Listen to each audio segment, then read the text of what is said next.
Hey friends, you all know that my favorite book is Alexander and the Terrible, Horrible, No Good, Very Bad Day, but this is another book about Alexander, so I'd like to share it with you, and it's called Alexander Who's Not, Did You Hear Me? I Mean It, Going to Move.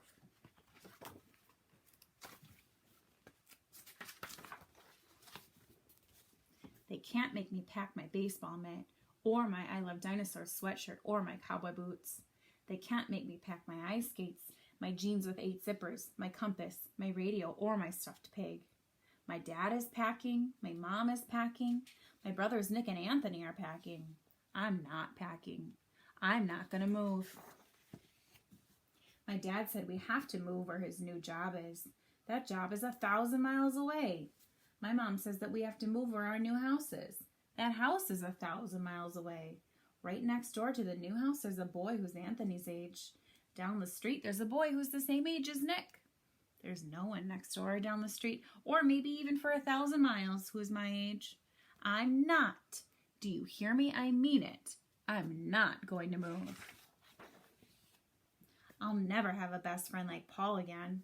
I'll never have a great sitter like Rachel again. I'll never have my soccer team or my carpool again. I'll never have kids who know me, except my brothers, and sometimes they don't even want to know me. I'm not packing. I'm not going to move. Nick says I'm a fool and I should get a brain transplant. Anthony says I'm being immature. My mom and dad say after a while I'll get used to living 1,000 miles from everything. Never. Not ever. No way. N-O. Maybe I could stay here and live with the Baldwins. They've got a dog and I've always wanted a dog. I could stay here and live with the Rooneys.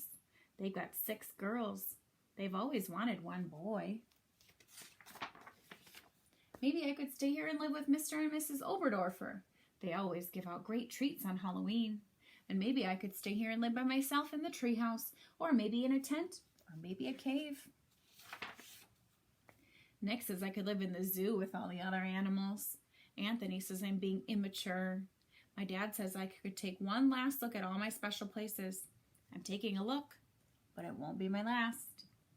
I looked at the Rooney's roof, which I once climbed on, but then I couldn't climb back in until the fire department came and helped me.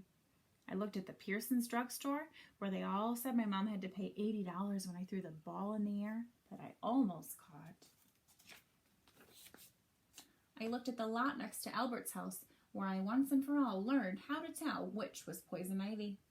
I looked at my school, where even Mrs. Knoop, the teacher I once spilled the goldfish bowl on, she said she'd miss me.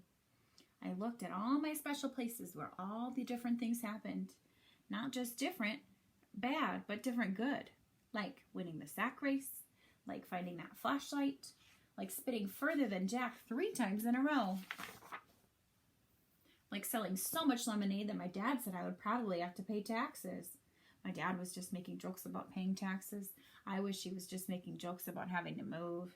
I'm not. Do you hear me? I mean it. I'm not going to move. Nick says I'm acting like a puke face. Anthony says I'm being immature. My mom says to say one last goodbye to special people. I'm saying goodbye, but it won't be my last.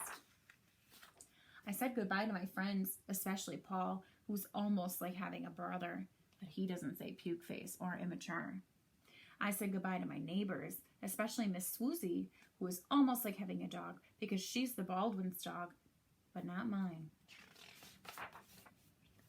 I said goodbye to Rachel, who taught me to stand on my head and whistle with 2 fingers, but she says don't try to do both at the same time.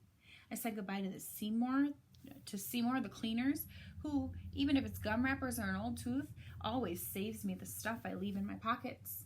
I said a lot of goodbyes to a lot of people, and I got a lot of hugs and kisses, enough hugs and kisses to last for a person's whole life. I said a lot of goodbyes, except I'm staying right here. I'm not going to move. When the movers came to pack up my bedroom furniture on their truck, maybe I'm going to barricade the bedroom door. When my dad wants to tie my bicycle to the roof rack on top of the station wagon, maybe I'll lock up my bike and throw away the key. When my mom says, finish packing up, it's time for us to get going, maybe she'll look around and she won't see me. I know places to hide where they'll never find me. Like behind the clothes rack at Seymour the Cleaners, or underneath the piano in Eddie's basement, like inside the pickle barrel at Friendly's Market, or maybe I could hide in the weeds in the lot next to Albert's house now that I know which one is poison ivy. I'd rather have poison ivy than move. My dad said it might take a while, but I'll find a new soccer team. He says it might take a while, but I'll find new boys my age. And he said that sometimes when a person moves away, his father might let him get a dog to be friends with until he makes people friends. I think that Swoozy too would be a good name. My mom says it might take a while, but we'll find a new great babysitter. She said it might take a while, but we'll find a cleaner who even saves the gum wrappers and old teeth. She says that sometimes when a person moves away, his mother might let him call his best friend long distance. I already know his phone number by heart. Paul gave me a baseball cap. Rachel gave me a backpack that glows in the dark. Miss Oberdorfer gave us treats to eat for 1,000 miles.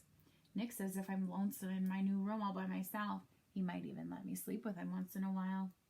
Anthony says that Nick is being mature. My dad is packing. My mom is packing. My brothers Nick and Anthony are packing. I don't like it, but I'm packing too. They better not try to move anymore when we get to where we're going to. Because this is the last time I'll do it. The next time they won't make me do it. Never. Not ever. No way. N-O. I'm not. Do you hear me? I'm not going to move. Thanks for sharing.